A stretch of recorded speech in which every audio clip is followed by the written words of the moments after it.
Chapter 2, Police History, Part 1. Policing before modern police departments. If you recall from our last set of lessons, we discussed the fact that there were citizen police that predated modern police departments. So during this period, policing was mostly done by the members of the community, so obviously they were amateurs. They had not undergone any kind of police training, any kinds of background checks or anything like that. They were just people from the community that were expected to help to police the community.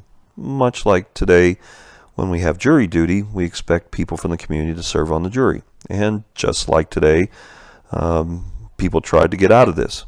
So they tried to get out of their responsibilities to police the community, and just like we try to often get out of our responsibilities to be on juries. So this system worked sufficiently for small communities, and that's mostly what we're talking about. So we're talking about at least a few hundred years ago, where even the largest city was pretty small by today's standards. And so mostly people lived in villages, very small communities. Even their cities were small by today's standards. So therefore, the work could be done by these ad hoc citizen groups. As the cities grow and populations grow, more strangers are coming in and out of the cities, and crime becomes more serious and more crimes by strangers, we'll see that more professional police departments develop. But at this time, if we go back a few hundred years ago and before that, most of the policing in the community was done by these amateur groups of citizens. And so the members of the citizens had responsibilities to police, to patrol their communities as part of these groups. Now, an example of these were the night watches. And so here's what one of the night watches looked like. To be honest, it probably didn't look like this, because this is Rembrandt's famous painting of the night watch. And you can see in this painting that we have some people that look like they're very wealthy, very well dressed, out on patrol, out walking around the streets.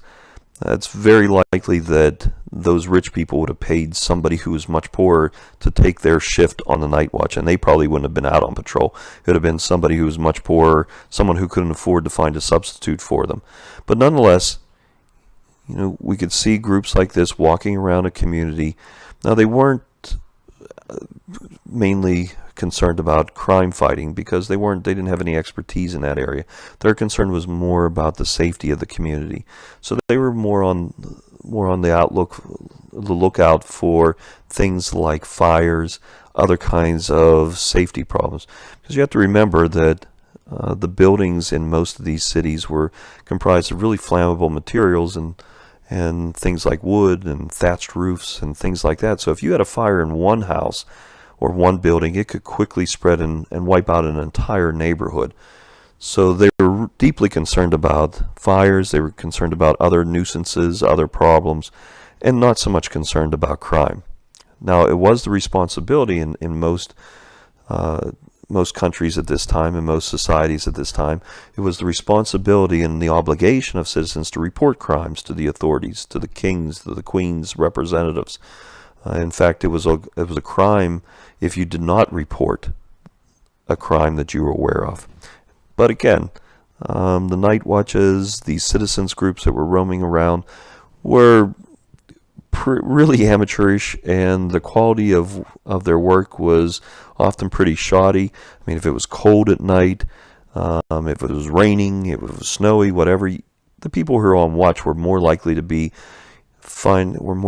found in some kind of barn or tavern or someplace like that, where they were nice and warm and dry, rather than being out on patrol. But again, for small communities, this seemed to work to fit their purposes. A key figure in the history of policing is Robert Peel.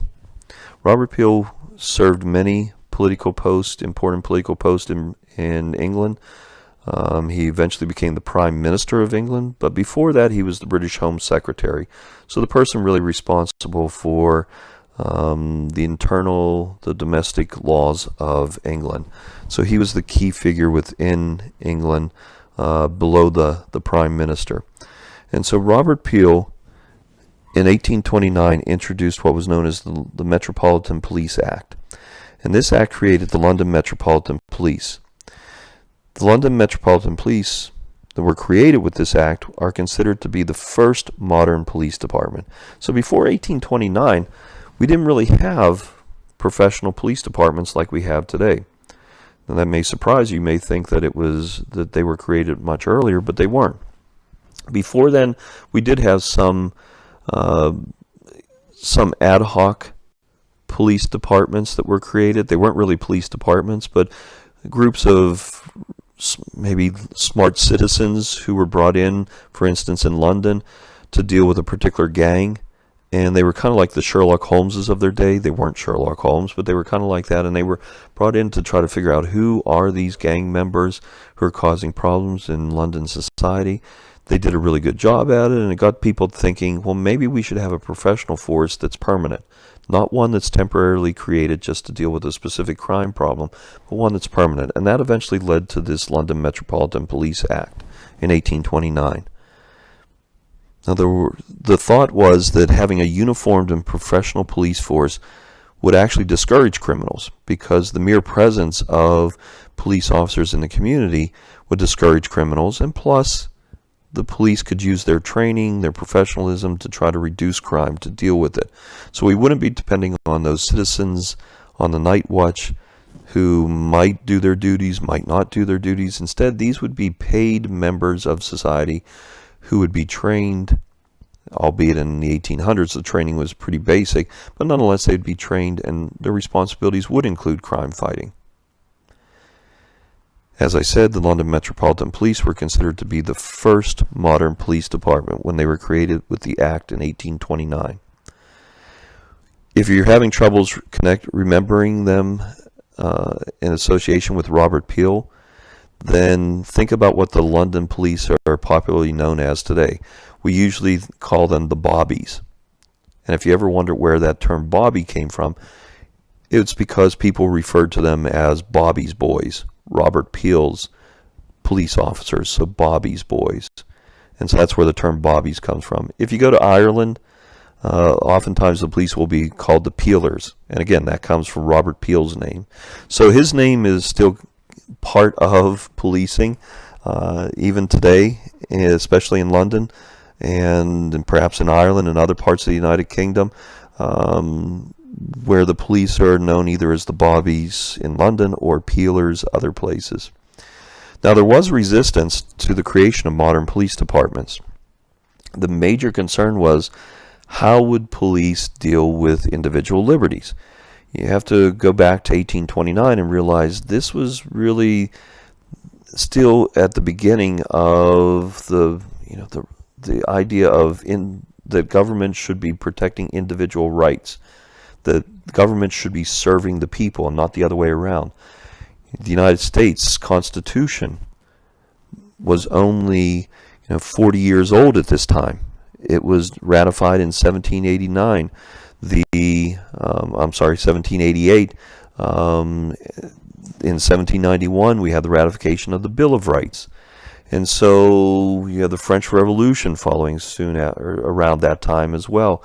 And so you have these societies, these governments that are set up, devoted to protection of individual rights. This is really different in the world at the time. This is still dealing with kings and queens, and the people are expected to completely serve the nobles. And here we have these individual rights. And now what is going to happen if we create these police forces? Are they going to diminish these rights? So Robert Peel and others had to really convince the public that the creation of these modern police departments would not hinder individual liberties. This would not be a standing army that would watch over the people and restrict their rights severely, but that these police forces would actually protect individual rights. They would assure that we would have freedom from crime, freedom from violence, and more freedom to actually enjoy our individual liberties. So this is where, in our next presentation, we're going to talk about the principles of policing. Many of those principles of policing that came out of this era, this first era of policing, were really designed to stress that the police would have limited powers. So that's something to bear in mind today, because I know many of you are probably looking at this chapter and saying, oh God, history, I hate history. But history in policing is very important because it still matters today. It's still relevant to what we do today. And so when we talked about the police in a free society, we said that the police we have this long history and tradition of police respecting individual freedoms. Well, that was built in from the very beginning. Assurances that the police power would be limited, people would still be able to enjoy their individual freedoms, and this wouldn't be a police state where everyone was watched, everyone was under suspicion, and rights were severely limited.